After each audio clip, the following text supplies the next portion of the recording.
job, I wouldn't even be doing this. I'd be at some beautiful places. Look, they're all pointing.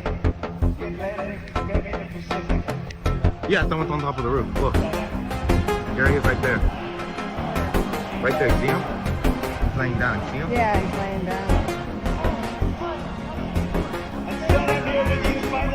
Welcome into Latter-day Conspiracies, where we are talking, and I promise you we're not nut jobs. We're just kind of nut jobs. But we're talking about conspiracies in the latter days. And boy, do we have one that is going on right freaking now.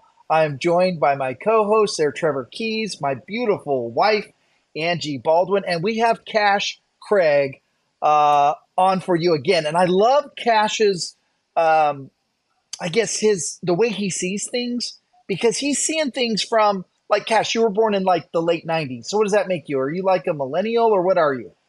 Like in between, yeah. I'm 27, so. So you're right on the fringe of both, and so we've got a nice mix. And today we're going to be talking about the assassination attempt on Donald Trump. And there's a lot of stuff coming out right now that we're just starting to find, and thank goodness for social media, because it's exposing all this. Can you imagine if we would have had social media on 11/22/63, the Kennedy assassination? Oh my gosh. Thank That would goodness have been incredible. Thank goodness for Elon Musk, because all those other platforms we know have been censoring stuff nonstop. They are compromised. I mean, he is a gem for us, man. Thank you, Elon. So Trevor, let's jump in.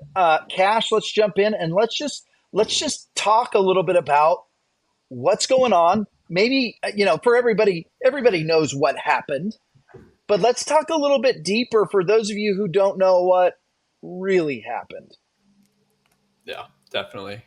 It's super interesting, all this stuff. And like you said, thank goodness for citizen journalism. There's new things coming out every single day. Literally, like hours ago, I was texting some of you guys saying, "Hey, I just found this. Right. This is insane." I love that. And citizen journalism. That's exactly what it is. That's what it is. And yeah, if we had that, a long time ago, would have been a whole nother world.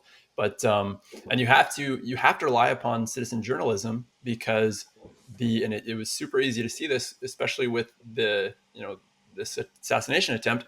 Every single major news media outlet is pushing the exact same story. They all suddenly have the exact same name of who the shooter is and where he came from and what's his background. And they all have the exact same story at the exact same time. And you're like, wait a second, what are the odds that you guys are all getting this? Who's feeding you this? And so just like we were talking about 9/11, they were like, here's the names of the terrorists. Here's who did it. Right. They planned it in a cave in Afghanistan. And it was just like, you guys all have this immediately.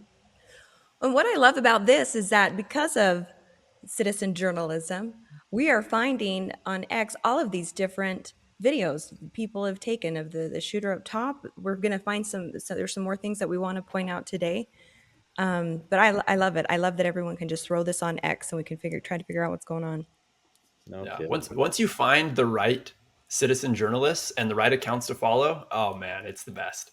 And your feed is just perfect, and you learn all these things. Cash, let me ask you a question, and this is a question for all of you guys. Trevor, Angie, Cash, you guys are way better than I am at this. You understand X and social media. How does a person that is like me, not really, understand, how do we make sure that we're following the right citizen journalists, that we're not following the wrong ones, getting bad information? Like, how do you determine who's good to follow and make sure you follow them? But how do you also determine I'm not going to follow that person because they're just full of crap? Like, how do you do it? Yeah. Oh man, it's I mean, here's my take. It's consistency, right? It's somebody that's posting something that's consistent, right? It takes effort. You got to read the comments, right? Like every single time anybody sends me anything, immediately I start going through the comments, because the comments will do a lot of the work for you, right? Mm-hmm. People will throw something else being like, that's BS. And you're like, oh, is it? Now, why is it BS? And you can start reading, and then they'll link something else. Another thing that Twitter's done, that Elon Musk has done that's really nice, is community notes. And, I'm a contributor on community notes. You can sign up to be a contributor where you can review things that somebody flags as like disinformation, misinformation, malinformation, Yeah. And community notes is extremely helpful. It'll go in, and tons of times I'll have friends send me stuff all the time. They're like, look at this. It pops up. There's a community note right below it. And I'm like, you didn't even read the community note, and Twitter's algorithm, Twitter's AI will take videos. Like, for example, there was one yesterday that somebody posted about Venezuela. And we all know what's happening in Venezuela right now. There's a potential revolution going on because the contested election. And they're like, look at this. This is downtown, in Venezuela right now. And there's this huge uprising. Community notes can take that video, scrub it, and say, this was from 2017. Yeah. Right. I've And seen that. so for me, it's finding someone who's reliable, finding someone who's not constantly posting things that are junk. And as soon as I find someone who is posting junk, I know who that is, and I really, I don't hold them up to much esteem. But you'll find someone good, like we're going to cover today. I am John Colin, and I guarantee you, everybody who's watching this is going to go follow this guy. This guy blew the lid off of the Vegas shooting, right? The Mandalay Bay shooting. He completely blew through the narrative and put all the pieces together. And this was like over like a 14-month period. He just kept getting new information, new information. And the thing that I like about this guy so much, he's not stuck in one thing. And I think that's the problem that we have with the media, with academia, is they roll out their narrative and then they're entrenched in it. They're stuck, right? And that's the biggest thing that, I would give advice to anyone who's listening to this is like, don't be stuck in your narrative. Be willing to change. Be willing for it to be completely wrong. Be willing for your position to just crumble and just go with the truth. Go with wherever the truth leads you. So that's kind of my path. Yeah, I agree completely. It's and then one caveat for community notes: check who contributed though too. Who contributed? Who made the community note? Because sometimes the community notes get community noted. I And flag the community notes all the time. oh I'm yeah, like, all the time. nope. Yep, yeah. You'll find biases. You'll find inconsistencies. Uh, One thing that really helped me, and this might sound silly to a lot of people, but go listen to when people like Joe Rogan interview journalists, and because he, in my opinion, does not have a biased approach at all. He picks them apart. He asks them all the hard questions, and then you can really see, okay, this is what this guy's saying. And you listen to the people they mention, go look them up. It takes some effort, but then once you get it going, like Trevor said, Twitter's algorithm is so good that your For You page will start to push you more journalists and people that are of the same mindset. Let me mention a couple journalists: Matt Taibbi, Glenn Greenwald, um, Alex Berenson. Alex Berenson, Barbara Weiss, although she's 50-50. Depends. Yeah, Michael Yeah, those are some really Schellenberger. good ones. Schellenberger's good. George Webb is another really good one, along with John Cullen. George Webb's had some really good work on this specifically, where he's actually gone to the site of the assassination attempt and filmed there. So really Absolutely. All interesting. right. So what's our timeline? Yeah. So the first thing we want to look at here is the shooters themselves, and that goes exactly back to what you were saying, Shane, where the same narrative is getting pushed. The original announcement by all of the news outlets was this Uric guy, right? That was the first one, and everybody's like, "Hey, this is who it is." And then suddenly the FBI comes out and says, "No, we've identified who the shooter is. His name is Crooks. That's Thomas Crooks." And everyone says, "Okay," What and a they just name! buy that. What a name! Last Yeah. name Huh? Crooks. Oh, I Right. love Right. it. Now, what So And about the? There's another shooter's name that's flowing. so That's Uric, That's the first yeah, one that he threw out, and a lot of people don't even know this. because Maxwell Uric. yep, I've yep. So never Maxwell. heard. Maxwell I've Uric, never heard of that. If you yeah, go and well. put his name into Google, it'll pop up the very first thing, second shooter. Well, while this was happening and everyone was in confusion, I'm talking like the 20 minutes where it just happened. I was on X and there were both of these names were flashing because both of and videos started to come up about where these people may have been. So quickly for me it showed that there was more than one shooter yeah. just with all the people there and saying, And showing their Oh, videos. well, yeah, and I think we have some of the videos. They're filming people right afterwards, and the very best thing that you can ever do is get the firsthand accounts, right? Like after the Kennedy assassination, there were people being like, there was a second gunman on the grassy knoll, right? And thank goodness we have some of that footage, but now we've got cameras, and we have 4 that I've seen individual interviews of people saying there was another shooter. They killed someone on the water tower, right? Specifically. And I think we'll show a couple of those videos. But this started coming out just like 2 hours afterwards. And you're Right. seeing Yep. news, seeing news reporters interviewing them. And yeah, absolutely crazy. So we go from one gunman, single gunman in the book, depository building, one guy on top of the roof, which there's so many problems with the roof, and we'll talk about it, to all of a sudden now people in the audience are being like, no, there was somebody on the water tower. And then There's there's sorry. I'm sure we'll get into it. There's 911 call that says there was someone on the water tower that got Yeah, shot. I've got that call. and then Okay. Yeah, we'll definitely. cover There's this a as lot. well. There was someone in the trees, right? Yes. And we have an image that Cash will show of the police with a ladder going into the trees. Why do the police have a ladder going into the trees? What's in the trees, everybody? Nobody Yeah, nobody wants to know. it's such a Man, mess, dude. all this is new to me, so I Yeah, can't wait to see what you it's gonna guys be have come great. up with. So back to the shooters real quick. So Urich's name gets pushed out, Maxwell Urich, and then they say no, it's Thomas Crooks, and then Roger Stone, who has a lot of work on the Kennedy assassination and may or may not be CIA now. Who knows? It's debatable.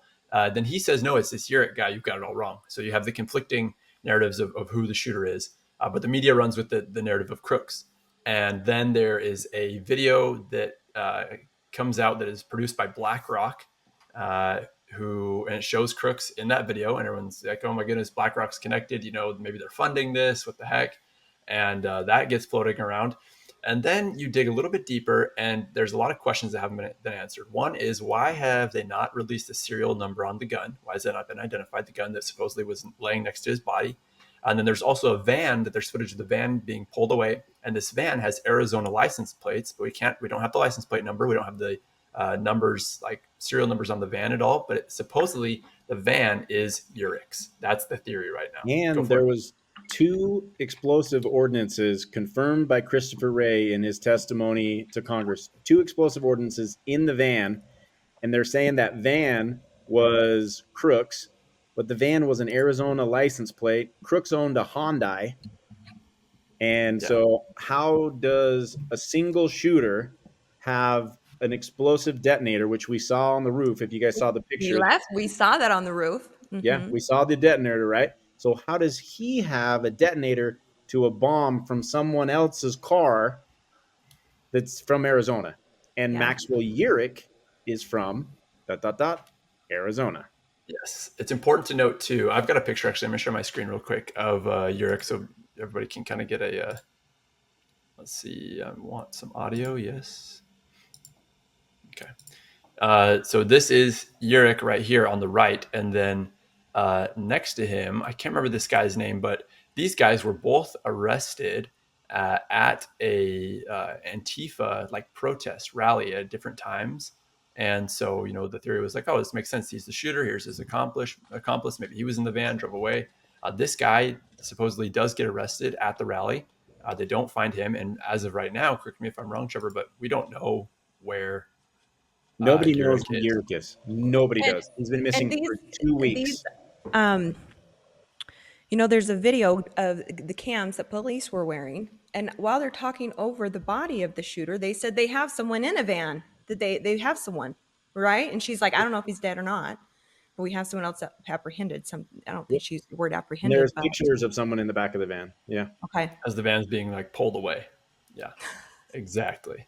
So there's a lot of confusion. This is so trying to- There's sketchy. enough for me so to strange. just ask questions. We better Yeah, start asking yeah. questions instead of just believing the one narrative, is what I feel. Exactly. So then it goes beyond these two guys, right? These are the two potential. Crooks is identified. Everybody's running with that theory. They say that's who it is. There's tracking of phone calls and different electronic devices that are at Urich's house and then go to different places where the FBI has offices in different places in the country. So let's talk about that for a little bit. Sure. Yeah. So it's called the Oversight Project, and it's really good. Again, citizen journalism.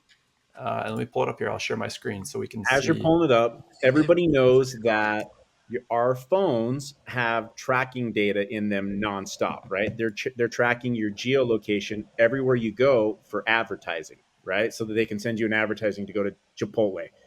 So they went in, and this is public information. They went in and they grabbed all of the IP information off of Crooks's phone, and they put together a map of everywhere that he's been over the last year or so, right?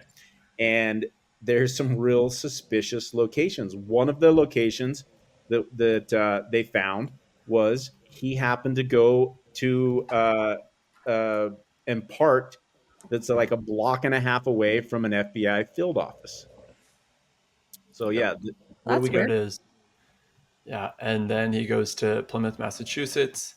Then he travels to Butler, Pennsylvania on July 4th and 8th, maybe scoping the site out. And then on July 12th, it totally stopped. And then on August 30th, it links him going to this gun store where supposedly he purchased the gun. And then here's the breakdown of everywhere that he went, that they marked all the different places at the time from, yeah, like Trevor said, like in the last year. Really interesting. And, just another one of these odd coincidences where a lot of the places he's going, there are connections to, like Trevor said, FBI field offices. They found the gun club that he practiced at. It was an NRA shooting range, and they did the same geolocation with Urich, and they found out that both Urich and Crooks were shooting at the same gun range. Oh, really? Tell me Yeah. that's not suspect. Right. Yeah. Coincidence? Wow. I think not. Yeah. Yeah. So that's the shooters, right? And there's still information coming out about them. It's really hard to get a whole lot about it because all the information that we have about them is coming directly from the FBI's investigation or the Secret Service's investigation, and they're doing a terrible job of that. And Congress, or sorry, individuals in Washington on both sides of the spectrum, right and left, are just grilling the Secret Service people, and no one's happy with them, and rightfully so, because the Secret Service is also who protects them, right? And if they're, if we're running with the theory that maybe the Secret Service let this happen, or then suddenly these people are in fear for their life, let's run with the theory that they didn't let it happen, right? And it is really just a mess up by the Secret Service. They're in fear for their life still, because if the Secret Service couldn't keep the president safe, how are they going to keep me as a member of Congress or the Senate safe? Do you have the clip of there was an interview of the Butler police or whoever was I have it. okay, Trevor's, Go for it. where they That said pulled we up? were supposed to be briefed by the Secret Service. We were not. That was our first indication that something was off. Yeah, this is crazy. And So you while could you're just while you're pulling that up, I had a comment on a video that we put out on a different channel where we did a really in-depth dive into this a few weeks ago, or about a week ago, and we had a family member of mine who's actually law enforcement, and he said uh, it's actually pretty normal for Secret Service and the local law enforcement not to cooperate with each other or not to talk, just because like pride and different things of people, So it's, if we're trying to look objectively, I thought, okay, maybe that's oh your yeah, experience, but that is yeah, objective. At the same who time, knows? you have Cheadle, who, until she stepped down and quit after testifying at Congress, she comes into Congress and says that they were briefed Yeah, and that they had a whole entire planning meeting with them. And then all of a sudden you had like the Butler city officials and people from the Say police department. no. No, not only did they not brief us, they no-showed, they dogged us. yeah. And that's what I'll show here. All right. Yeah, they were feeling deflated. I mean, that's what I got from that interview of shock with themselves. Let's see. Okay, I think this is it. Washington Post. Members of Trump's security detail say they were not made aware of that warning. Was this a failure of communication? I believe so in a lot of respects. Adding to the confusion, the SWAT team says they had no communication with the Secret Service until after the shooting. We were supposed to get a face-to-face briefing with the Secret Service snipers whenever they arrived, and that never happened. So I think that was probably a pivotal point where I started thinking things were wrong, because that never happened, and we had no communication with the Secret Service. These are not yokels, all right? These are professional SWAT teams that are in the... Okay.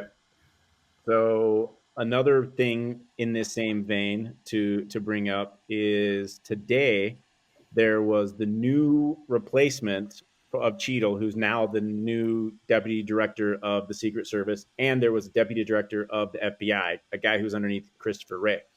He was being interrogated by Ted Cruz, And Yeah. he asked them, he said, so there was a window, and some of you may have seen this. It's in the building that's right behind the roof where Crooks was killed. Okay. There's a building right behind it. We'll show a picture of it later in here. And there's a window that looked right over it. And they called it an overwatch position. And Cruz asked this FBI director, he says, my understanding is that there was originally two Secret Service snipers in that room, and if they had stayed in there the entire time, they would have seen Crooks. They would have killed him immediately. But his understanding was that they abandoned their post. And is that true? And the director of the FBI was like, "Yeah, What? they did. I They missed abandoned that it, part. and we don't know why." And Cruz was like, "You've had 17 days. You don't know why. You don't have an answer on that. That seems like the very first They question." know why. They know why. They know the answers to all of these. You're probably right. So let me ask. Let me, Cash, you're on mute. But let me ask you guys a question. Do people are people now starting not to trust like the CIA, the FBI? Are people now kind of saying, "Hey, I think there's something awry. I think there's something amiss with these governmental organizations that are put out there that we you would think if the FBI says so, then they probably know, or if the CIA says so, they probably know." Or do you think there's some tomfoolery going on there? Yeah. Well, I feel like it's almost flipped. Like in the 60s, 70s, and 80s, like Democrats were really suspicious of government, and Democrats were anti-war. They were the anti-war party, Yeah, right? didn't know And then that. somehow this weird switcheroo happened, and now Republicans are the anti-war party. Democrats are just like, let's give Ukraine more money, let's bomb Israel, or let's not bomb Israel, let's give Israel more money, war, war, war. And now they're the ones that are trusting the feds. They're the ones that are trusting the CIA. So Shane, to answer your question, I think at least half of the country is waking up and realizing that. And it's a sad, sad state of affairs. If you watch those congressional hearings, it's infuriating. It Like is. answers that they give are so ridiculous. They're completely stonewalling. They're not giving answers on purpose. It's infuriating. Almost like they're trained on how to answer the questions. Right. And so you want to say, what are they hiding? Are And they I'm of hiding the something? opinion. Oh, sorry. Go ahead. No, that's all. That's I was all. just gonna say I'm of the opinion that nowadays, Shane, to answer your question, uh, Satan gives us so many things to distract us all the time, social media and music and this new movie and keep up with this and keep up with that. That the idea or the plan of attack is that distract them so much and make them, so busy all the time that they don't even have time to stop and Drunk. think. Make Yep, them drunk. And exactly. Angie, Yeah. I don't know if you have that quote. Angie shared a quote with me today that I'm just like, Spencer Kimball said that. The That's prophet pretty Spencer W. bad. Kimball says that. Do you have that right now? I sure do, honey. Let's It's go. I had like not seen this quote before, and I was okay. I don't know what year this was, but they attribute it to Spencer W. Kimball. There will be no general warning to the membership of the church that things will be shortly falling apart. We will have been commanded to follow the signs of the times, and that is all the warning we need or will be given. But the membership is asleep. Like the 10 virgins, we've been commanded to watch and prepare, but like the people in the days of Noah, many members have become lulled into a sense of security. This lack of warning is designed to weed out the tares. The all is well in Zion crowd, when the cry sounds, there is no time for preparation. So I just want to read the That's first line amazing. again. Wow. That's Will you send amazing. that to me? Here's the first line one more time. There will be no general warning to the membership of the church that things will be shortly falling apart. We've been commanded to follow the signs of the times, and that is all the warning we need or will be given. so if you're wondering why we're having a Latter-day Conspiracy podcast, it's because we're trying to shout the warning cry. We're trying to wake people up. We're trying to help people understand, like, hey, things are not well in Zion. All is not well in Zion. There's some weird crap going on, and we need to pay attention to the signs of the times. I mean, in my lifetime, I haven't seen as strange things happen that have happened in the month of July politically and for the United States of America. There's some weird stuff going on. Strange July. It's hilarious. I knew you could say. Yeah, woe unto So he that is at ease in Zion, right? yeah, one of the things that jumped off to me when you read that, Angie, is what did he give us as the marker for us to hone in on when it would be these times? What did he say? Want me to read it again? You guys remember it? I know what it is. Did it jump out to you Tell guys? me. Tell me what? It was the times, the seasons. What does he say? It's right after that first thing. It's the signs of the time. Most of the time. Yeah, We've been commanded to follow the signs of the times. That is all the warning we need or will be given. That is all the warning we But need. the What are the membership signs? is asleep. What are the signs of the time, Shane? What just happened that should have woke the whole world up? That in the same month, I'm for me in the same month, somebody tried to take out an American president. Didn't happen, but they did take down the other American president in the same month. You think there's not something going on behind the scenes right now? Yeah, that's wild. To me, what I heard when you read that was the eclipse. That 7-year eclipse pattern that gave the X right through America. Like, if that's not God pulling out a Sharpie and going and just drawing an X, that is the times and the seasons. Those are the signs of the yeah, times. and That and, is and, his clock. and for me, I don't know if I've shared this on a podcast. It was 2017. I was in prison, and I wanted us. I was asking God. I'm like, can you? I want to know that I'm going to get out in 5 years. I didn't know if I was. And my birthday was coming up. My birthday was on August 21st, and I said, could you give me some kind of a signal or a sign on my birthday that I'm going to get out at that 5 year mark? And I go to the greenhouse, and they're like, oh, today is the day of there's a solar eclipse. And they gave us these welding masks, and that was the sign for me. That was like so important for me, that eclipse happened on my birthday. I had asked for that. I didn't know because I didn't have news. But yeah, we should be paying attention to these types of solar eclipses. And to me, Trevor, like, that's a big sign. And there's another big sign happening with another eclipse that also is 7 years apart over in the Middle East. So we got to be aware and understand that these things are out there, and then pay attention to what's going on. I mean, I think it's a miracle Donald Trump is not dead. Oh yeah. He literally turned his head, and the bullet goes right past. Like, that is God. And I don't know what God has in store for Donald Trump, but I've always thought when the Trump sounds, it sounds prophetic that it would be Donald Trump's voice sounding the Trump. That'd be amazing. Okay, Be a huge restoration. Yeah. So back to the shooters. Back to yeah. the.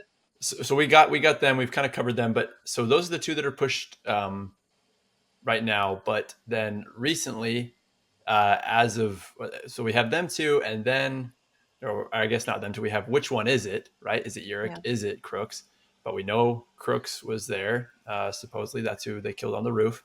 Wait. And then we have John Cullen, who is an incredible analyst of these sorts of things. And Trevor, you want to talk a little bit about John Cullen and his work, and I can pull up the clip when you're ready to go on some of his analysis, which is amazing.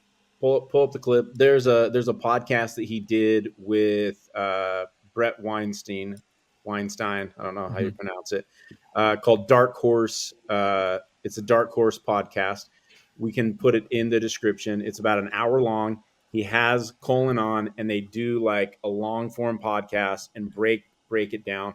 But essentially, this Colin guy, he started analyzing the Vegas Mandalay Bay shooting, and he blew the whole entire thing open and proved that it wasn't the official story. And he's doing something similar with this. So what he did is he took some, he got some computer diagrams, and he mapped out the bullets and where all of these bullets supposedly, if they were coming from one place, he breaks down and shows that it's absolutely impossible that it's one shooter based off of what happened. So let's add this in here. Yeah. And Cash, you want to lay the stage? Sure. So this is his map, and it's important to look at this. And this is where suddenly we have way more than just the one shooter, and things start to make sense. So when you review all the footage from the assassination attempt, can you guys see my mouse moving on the screen as well? Yep. Yes. Okay, perfect. So when you review all the footage from the assassination attempt, you start to see some interesting things. One is that over here in this grandstand, or this, these bleachers over here, there is a poof of smoke or dust that comes off of a railing over here, and then there's also an hydraulic line that is on this piece of equipment over here. This gets hit by a bullet, and this gets hit by a bullet, and suddenly, if you look in the clips, there's this hydraulic fluid spewing everywhere. And I thought there was like a fire truck spraying water. And I was like, what is happening? Is this some sort of distraction? But it hits in a hydraulic line, and all the pressure, is spewing out, and the speaker that's being held falls down. And so you're saying, okay, this bullet, did it like miss Trump and then it hit here? But it doesn't make any sense for that to be possible. And then there's video evidence of this entire back row being affected by the ballistics of a piece of lead, of a bullet that goes past here. And I have that clip, and I want to show that real quick. So before you toggle over, I just want to point out that this is what tipped Colin off, and what really got him going was he just kind of laid out, with some computer programs, that it would be absolutely impossible for a bullet to strike the bleachers that everyone's in, and also hit the tractor and make the tractor, you saw the hydraulics spew out from the tractor. So that's what got him going, like, wait a minute, that doesn't make any sense. Like, those angles are impossible. So he starts going in and looking at the video, right? And Cash is going to pull up the video now. And what you're going to see, if you haven't seen this, will shock you. You see a bullet pass all the way through the bleachers and hit 3 people. Okay. And 2 of the people were hit. And we know these are the people that were hit. Another one, this lady has a purse, and it like knocks it out of her hand. You see it go backwards like this, and it's following this exact trajectory. You got that video? It's crazy. Yep. Let me know when you're there, because I'm sharing that screen. I can't see you guys. Oh, you need to share again. Add. Okay. It disappeared. Okay. 1 second. Hey guys, if you have a second, be sure to share this episode to your friends and family on social media, whether that's Reddit, Instagram, Facebook, or Twitter. Whenever you share this, it actually helps us to grow and to build Zion. So thank you to all those that have already been doing that. And thank you for those that are doing that now. Screen. I'm going to do entire screen and here. If you go to Twitter or YouTube, just search I am John Colin, and you'll see this. Got it? Yep. Okay, perfect. So I'm going to skip forward a little bit. So he first shows this lady, her purse back here. And we can't hear it. We don't have sound. Let's see if I can do sound on. Back to you guys. Let me stop sharing. Since it's Spotify, I think Spotify has some restrictions on sharing sound. Okay, well, well, we can explain it as you play it. Yeah, so I'll go back to it really quick, so you can just explain. And as you see this, you can find this on YouTube or on Spotify. But you see up here in the top left-hand corner, Cash, highlight over where it shows Dark Horse Podcast, Yep. Brett Weinstein, Dark Horse Podcast, John Colin. Okay, Yeah. so He's a molecular and human biologist. He has a really interesting way of looking at things. So let me back it up just a little bit. And you can I just want to read this quote from while you're finding that Ezra Taft. It's Ezra Benson. I don't believe that the greatest threat to our future is from bombs or guided missiles. I do not think our civilization will die that way. I think it will die when we no longer care, when the spiritual forces that make us wish to be right and noble die in the hearts of men, when we disregard the importance of law and order. If America's freedom is lost, if America is destroyed, if our blood-bought freedom is surrendered, it will be because of the Americans. What's more, it will probably not only be the work of subversive and criminal Americans. The Benedict Arnolds will not be the only ones to forfeit our freedom. Yeah, we're all going to lose it. Wow. Okay. All right, ready? Yep. So here's the lady's purse in the back that Trevor is talking about, and you can see her purse getting pushed backwards from the bullet. Can you move that? It'll go. It's his, not mine. Oh, okay. Okay, watch right. Oh yeah, Yep. I Oh, see it. Boom. it does. It got hit. Boom. Yep. So that's the purse getting hit. And then if we skip forward a little bit more here, he runs through the whole back row. So you see this guy gets hit and falls. Yeah, we saw him being taken out. And then the purse gets hit right after that. Then the person behind her shirt gets moved. The bottom. And then the guy past this person also gets hit in the hip. And then the railing gets hit at the very And end. they saw these guys get carried out, confirmed wounds. He got hit in the abdomen. The guy with the hoodie there, right there. Here he goes. Boom, right there. Yep. All a perfect straight line. And guess what? That line it's not possible from where Crooks was. Exactly. So if we go back to the map, and I'll share the map really quick, then it's super easy to analyze that. And, there's no way from where, like Trevor said, where Crooks is, that a bullet could do that. So this is now confirmed 2 shooters just with what we saw. Yes, exactly. The Trump bullet that missed Trump, grazed him, hits the tractor, and then look where this other one had to come from. Right. So now there is the trees. Exactly. So before we even jump to the trees, there is a video. Where's the water tower? Water tower is above the trees. Yeah, this yellow line. Okay. Yep, middle. So then there's an audio analysis that goes along with this that shows that the 2 bullets that hit here, that hit these people, and then the bullet that hits the railing, for this to get hit, the hydraulics over here, it could not have been this bullet along the back row because of where this is. And for this bullet from here to hit the railing, it couldn't have hit these people. So there's 2 bullets right there, definitely. Coming from 2 different angles, there's 2 shooters already. And then we have the water tower theory, and we have even more than that, the shooter in the window. And this came out like in the last 24 hours, and then even more today. Wait, there's a 3rd shooter? Maybe 4th or 5th shooter. What the hell? It is crazy. When they break down the bullets that I think you guys might show us, Shane, you can yes, it is apparent that there are many shooters. It is wild, and there's so much. What's their whole strategy? Like, okay, let's put this 20-year-old guy with the last name Crooks here. We'll set him up as the patsy. We'll have our sharpshooters here in the window. They're the real shooters. They're the ones. Because I'm looking at that dude and I'm like, there's no way that guy could shoot a gun that far and be, come that close to either he Trump. was the patsy just to blame it on, or there were shooters that were going to take out the sharpshooters first and then allow Crooks or somebody to try to hit the president. Yeah, and if you take the Oswald JFK thing, the best books that I've read broke down that Oswald did indeed take a shot, right? But there were other shooters as well. And so I believe that, they totally had this kid set up, that he was a shooter. The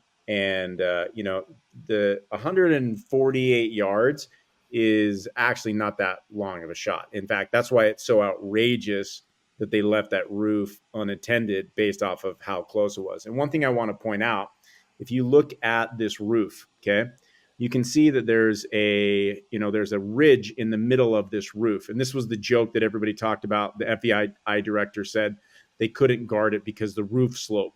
There's a ton of memes that are out there about the roof slope, right? This roof slope wasn't this big, but you can see the black little figure behind it. He's on the back side of that roof. And if you know anything about how a roof slopes, it slopes up this way. He's below the roof. He wasn't above the roof looking out. And so, I've seen tons of people. There was a citizen journalist that went there. They snuck in. They filmed on that roof. Guess what, folks? You can't see the stage. You can't even see the stage from where that guy was. So back to this map over here, you look way over there. He couldn't even see over that to get that shot off, which just drives me crazy. Yeah, I mean, it's simple understanding of LOS, right? Line of sight. It doesn't work. And so then actually back on this map, if you guys can see my mouse right here, this is the window in the video that Trevor was referencing, or Angie were referencing, of the whiteboard. And when they were in there and the guys left their posts, this is the window right here where they would have an easy, line of sight to Crooks Yeah, right they there. could have hit him with a baseball from there. Yeah, Do you guys have the clips that show the muzzle flash coming from that window after Crooks, we believe, was hit and killed? Yep. Definitely. Let's jump to that. So, or actually, real quick before we get there, and don't let us get to the end without me giving you guys a plug for secret combinations and some Soros theory on this, because I have one with all this coming together. But before we get there, so Shane, there's a water tower theory, and there's eyewitnesses, like you said, of people saying, "Oh, the water tower, the water tower." Then there is also the trees, and let me change my screen to the trees here. And you can see that they're pulling someone out of. Dude, I'd love to see your algorithm. Look at this, you guys. Yep. What are the police doing in a tree? Oh man. And Colin makes the argument of these climbing tree stands. For people who don't know, who may be watching this, I, like I mentioned last podcast, I think I'm in East Tennessee. This is super common. Like you can be walking in the woods and see tree stands where people have left them because it's a hunting spot where they're at. You can have them like this where you're hanging. Super common for bow hunting, right? It's not uncommon. If you go to Bass Pro Shops here, there's like whole displays with trees set up, and they have tree stands hanging out of the branches and stuff. So for someone to be there and take an accurate shot would not be a difficult thing to do. And then you can also see the snipers were aiming towards the trees. So, and we have 2 eyewitnesses that says that there was someone in the trees. Exactly. Here's the video of Crooks walking up prior. Walk it around. Just, okay, what's going to happen? And here is the video real quick of inside that room.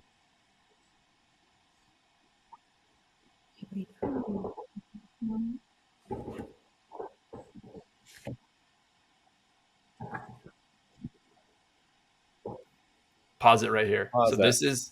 this is what he's laying on over here. Obviously, you can see the entire roof. Look how close these guys were. Yeah. And they abandoned this post. We learned that today. There was 2 of them in there, and they both abandoned the post. And the FBI doesn't know. They don't know why they abandoned that. Right. Well, you'd think that they could just ask the guys that were assigned to the post. That's what. Why did you abandon the post? And then they would say, "Well, this is why," and then we would have our answer. Right? It's not that. They know why they abandoned the post. Cruz They're just not telling us. Yeah, Ted Cruz asked him that. He's like, "You've had 17 days." That would have been the first question that I asked, and the guy was like, "We'll get back to you." Yeah, because they know. They know exactly what happened. Look at the roof right there. That's the incline up, right? So imagine if you're laying down on that, and it's got a 412 pitch, right? That's going up, and you've got your gun. Like, what are you going to be looking at? You're going to be looking at the sky. You're not going to see the ground. You're not going to see the podium. Exactly. And then here we have I think I have the text messages. Maybe I don't. Trevor, do you have those text messages of the FBI? Maybe I saved it to my regular bookmarks. Is that the one where they're saying? Here it is. I got it. Okay. Yeah. Okay. So this is when the counter snipers are leaving the shift after they notice Crooks. Someone followed our lead and snuck in and parked by our cars, just so you know. I'm just letting you know because you see me go out with my rifle and put it in my car, so he knows you guys are up there. He's sitting to the direct right on a picnic table about 50 yards from the exit, and they redact some of it. Cash. Yeah. Look at the time really quick. Point out the time. 4:26, 4:27, 4:27, 4:39. Hour and 45 minutes beforehand. These guys are texting each other about this kid. Yep. About 90 minutes before they knew about him. Yeah. That's what this says. And then here's the picture. So these pictures that were floating all over the place, they came from this guy. So these pictures somehow these were leaked. And someone's not telling the full story because we had these pictures right here. Let me scroll in. All over X and all over Twitter. Immediately. It won't let me. Dang it. Yeah, immediately. And I was like, where are these coming from? Who the heck has a video, a foot or a angle like this above this kid that they took this, and it's the guys who are up in the window. They can see down. What does the message say below that? So it says kid learning. Important? Yeah, it says kid learning around building we are in. He means leaning. AGR, I believe it is. I did see him with a rangefinder looking towards the stage. So he's looking towards the Oh stage with a my rangefinder. gosh. Yeah. Yeah, FYI, if you want. he's not playing golf, Right. ladies and So, gentlemen. If you so want to that we're, notify the snipers, yeah.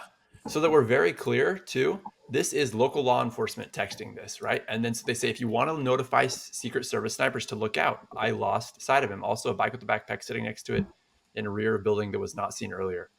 Call in command and have a uniform check it out. So that's at 5:40. And these were, an hour later, they're saying this. So local law enforcement knew, but Secret Service are the ones who are, kind of calling the shots because they're Secret Service, and there was no communication between the two, like we covered. So it's just a huge breakdown and a mess. And if you're going to be conspiratorial, why is the Secret Service, who is supposedly the best of the best, not aware of this? And why are they not communicating it? Or if they are aware of it, why are they letting it happen? why are they And allowing it? and local cop Joe from Butler's like, yeah, they're Something's seeing wrong. it. So if they can see it, what is this, the Secret Service? They're supposed to be the best of the best of the best. Exactly. So how do they? I'm not even getting conspiracy here. They just let it happen. They knew it was happening. They just let it happen. And local law enforcement didn't know what to do because they're assuming, hey, we got the stars of the show, the Secret Service. I mean, they know about this, and they're going to take care of it. So something interesting that's kind of on this topic. I was talking to a guy today who's another guy who's a pilot, a private pilot. Just has little, Cessna that he flies as a hobby. And he listened to kind of an in-depth dive that I did on this with Trevor and some other people a few days ago. And he sent me a screenshot. I should have pulled it up. And he sent me a screenshot of the restricted flight area during the time of Trump's rally in Butler.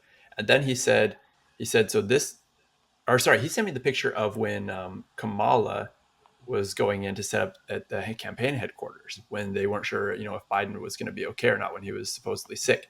And he said that the area that was restricted and, put off for no flights allowed, no planes, no air traffic, anything, not even drones. He said it was like 4 to 6 times the size of the security for the flight area when Trump was out there. And so he's saying, he's like, I'm not a conspiracy theorist by any means, but it's interesting to note that the level of security that is given to this individual at this time is so much different than this individual. So I thought that's interesting. And to Shane's point earlier, like as Latter-day Saints, with what we have in the Book of Mormon with secret combinations and Gadianton robbers, like how can you not be a conspiracy theorist? Like we need to take that name and own it and turn it for good, because we've got these scriptures and they lay out exactly what people are doing and that it's going to happen in these days. And then the quote that Angie read about, Kimball and Benson. I mean, how can we not be talking about these things? And I really, really want to encourage anyone listening to this, if this is your thing,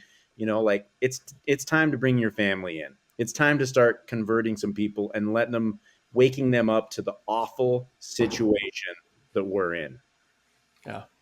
As we've said, all is not well in Zion. That's right. It is not. That's right. Yeah, that was one of my favorite scriptures on my mission is woe unto he that is at ease in Zion. It's always, you have to never be, content with what is, always be wanting to learn more and search more. Yeah. So we've covered just about everything leading up to, what we knew until this groundbreaking stuff from maybe just about 3 hours ago. We're going to go back to John Cullen. Yes, that please do that. Yeah, he has a he's on is he on Rumble? No, he's on Patreon, right? If you want to go see some of his in-depth Rumble, stuff. yeah. Twitter. He has what's that? I follow him on Twitter. I follow him on Twitter. On Twitter. If you want to see some of his video analysis, it's kind of funny. He has this funky music with all his videos. But okay, now here is on Rumble from Coffee and a Mic show, a guy who John Cullen is good buddies with, who is another citizen journalist, and they released this today. So I'm going to go ahead and play this. Let me know if I don't have audio. Kind of explain because this changes everything. The whole narrative is absolute nonsense. Sorry, it's the whole narrative out. My man, 2x. Yep, you're on you know 2x. me. My brain has to be on 2 times or it doesn't work. Okay, here we go. taken, but they're silenced. And I'll tell you who these shots were taken at in a second. So let's watch this, and then I'll kind of explain the sequence, because this changes everything. The whole narrative is absolute nonsense. You have to throw the whole narrative out. Everything you've heard, nonsense. Let's watch together, and you'll see what I mean.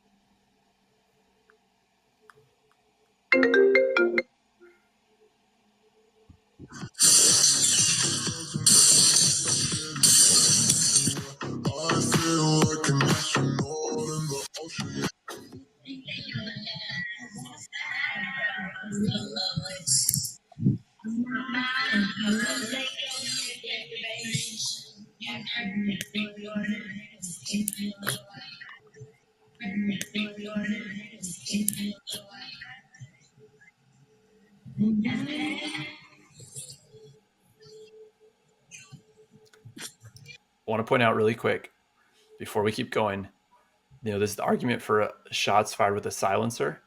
And if you don't hear them, pay attention to the cops and this lady, they start running. They hear them and they're close by.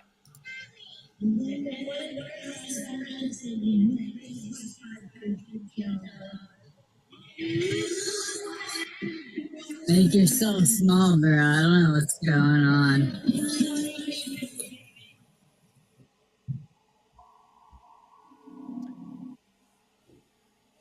Some people have said, what is that, a UFO? No. That's the kid on the roof about to die. It's not a UFO. The guy shooting is using a shutter speed that's fast enough to capture 2 frames of a round traveling right to this guy's head. Watch right What here. you're about to see is the round that kills the kid on the roof right now.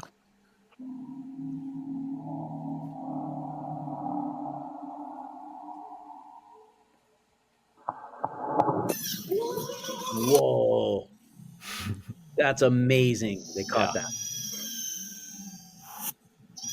And because he turns that direction.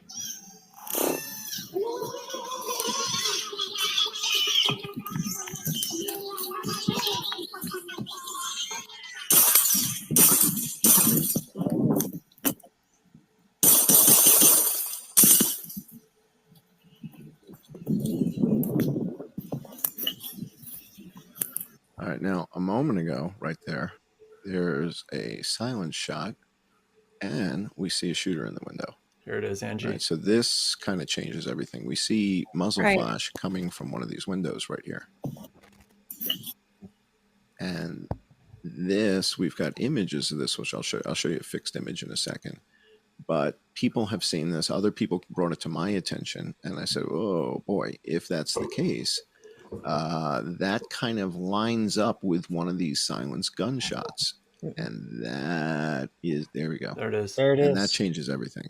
So we've got silenced gunfire. At the same time, we've got a tiny bit of muzzle flash coming from the window, pretty much right below where the rooftop shooter is.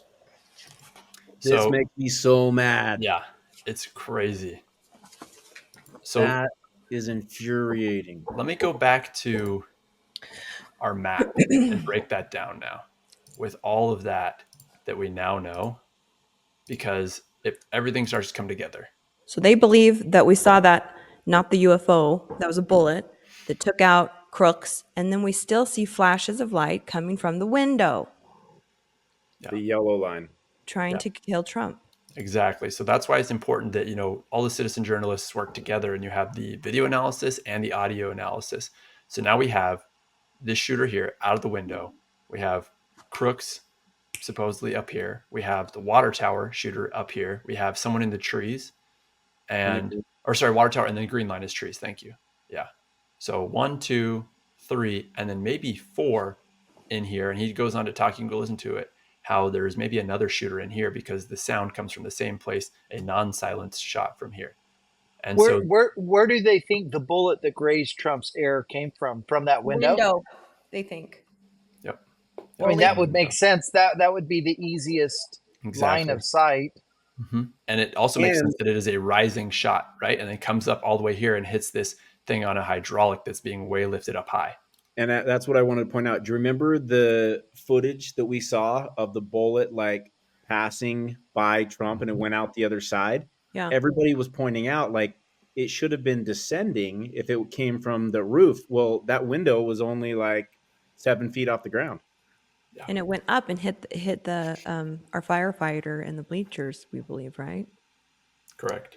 In the Yeah, corner no, there. that one I think came from Crooks. Yeah. Okay, well, hit yeah. somebody That's up here the in the blue corner line. The where blue it line. Yeah, rose. that's the blue line. Yeah. Exactly. So if that's the case, we have 1, 2, 3, maybe 4 shooters in here, right? 2 in the window. And here's where it all comes together. I want to break it down. This is just theory, right? Things are still coming together, but the theory is this is potentially a well articulated team where, hey, kid, you're going to take a shot, and someone on the water tower is going to take a shot, and someone in the trees are going to take a shot. And not every shot's at the president. Most of the shots are to take out the counter sniper teams first, that we can make it out alive. Exactly. And then to Shane's point about the patsy, right? Like if you really wanted to make sure that you got Trump and you didn't trust that your patsy was going to get him, right? Then what would you do? You'd have another shooter, and where is he at?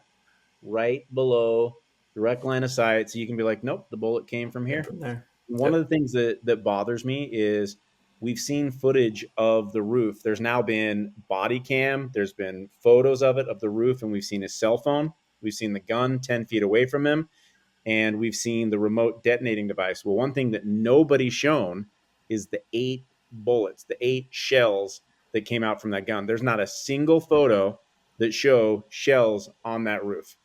Not a single one. And There's to a me, theory that he didn't. yeah, if I was the FBI, if I was over like communications and I wanted to kill the conspiracy and to try to absolve us, be like, nope, single shooter, the very first thing that I would have done is had 8 shells and I would have dropped them on the roof and been like, there's the shells.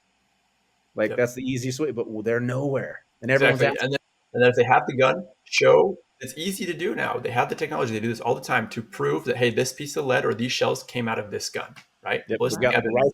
rifling. Yeah, the rifling. There's ways to examine like the actual Trust me, gunpowder. that they'll use that in a court of law to convict somebody. Yeah. They'll use all that stuff to convict somebody and send them to prison. But it appears that the same things that they would use to convict a felon, they don't use for stuff like this. It's just bizarre. Yeah. I want to touch on what Angie said. Super important. And you make a great point. There's a theory that maybe Crooks never even got a shot off, right? Because as soon as this sniper in the window below takes those shots and people are like, what's going on? And that's Crooks' signal. Okay, my turn, to do my thing. Pops up, smack. Pops his head up. The counter snipers from Butler took him out. Yep. Then we see flashes of light in the window. So somebody's like, well, the shooter was taken out. Guess I'm going to have to take out the target. Exactly. Yeah. Fascinating. So it is fascinating. It's interesting. And so coming full circle, if this is an well-articulated attempt to try and assassinate President Trump, and I would bet $1 billion that it is a failed attempt because of the financial data, which we've touched on, right? There was a $1 billion. Yep. And Austin Private Wealth, they tried to short it. And then there's also short positions against Rumble at the time, which Angie, you talked about that. Mm-hmm. So I would bet $1 billion because for me, follow the money. It all makes sense, right? Why would you open that size position with a stock that doesn't even have that kind of liquidity? You would not. The liquidity would be created with a news event of that sort. Right. But anyways, if that's really what this is, then, and Uric is Antifa, and this guy is potentially Antifa, Crooks, right? Then in my mind, this is a Soros-funded deep state, whatever powers that be, BlackRock operation. The same operation that's dropping bricks off on street corners to incite peaceful protests, mostly peaceful protests. Right? It all makes sense to me that if you follow the money, that's where it's going, and it goes back to secret combinations. Yeah. Wow. Well, Cash, you did it again. Cash, Craig, Trevor Keys, my wife, opening my eyes to everything that's really going on, and we are living in some unique times.